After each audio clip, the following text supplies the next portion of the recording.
Hi friends, welcome to my channel and happy Holi. आज मोर blog day 1 मु start करुँची and मो day start होता actually मु आज सकाल उठला पर आज बहुत सारा काम था कहीं मो झीर आज अन्नप्राशन करार था तो मु जल्दी जल्दी उठिकी जहाँ भी घर सब पूरा काम था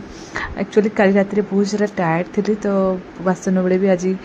मॉर्निंग ही सफा कली तो एमती कम सारिकी मु जस्ट प्रिपरेशन स्टार्ट करी तो यहाँ मु खीरी प्रिपेयर करी तो नॉर्मली मु चाउल रे खीरी ही तैयारी करती ता सहित आम गोटे गईठा तैयारी हुए तो ता सीटा भी जस्ट नॉर्मली चाउल को बतरे रस बाहर करके चाउल रस तैयारी हुए सीटा तो गईठा पर मुझे मालपुआ भी प्रिपेयर करी एंड मालपुआ मु नॉर्मली माने मालपुआ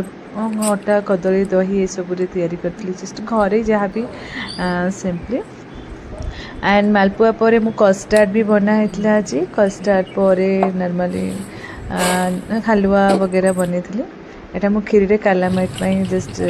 प्रिपेयर करी एंड मालपुआ भी पड़गला मोर क्षीर एंड किसी हलवा भी बनई दी तो ये मु डेकोरेशन जहाँ भी झील बढ़ा बढ़ी करुँची कहीं एक्चुअली मु जड़े अच्छी तो टिके टायर्ड लेट हो मत मैंने सब जिन एका करने बेलू तो मो झील सेपटे होली रे माने किसी प्रिपेयर करी होममेड मेस होली तो से सब से तार चलता कहीं तो बाहर कलर वगैरह मोटे इच्छा नाला मैंने तो एमती सब गलापर नॉर्मली खावाई ट्राए कर छोट छुआ जेहेतु तो टे एक्चुअली शोला तो से जो टे से अपसेट अच्छी तो यहीपर भाव में डेटा कम्प्लीट होता जदि आपको भल लगे मो चैनल मो वीडियो जहाँ भी आपको भल लगे प्लीज लाइक करेंगे एंड सब्सक्राइब करेंगे चलिए।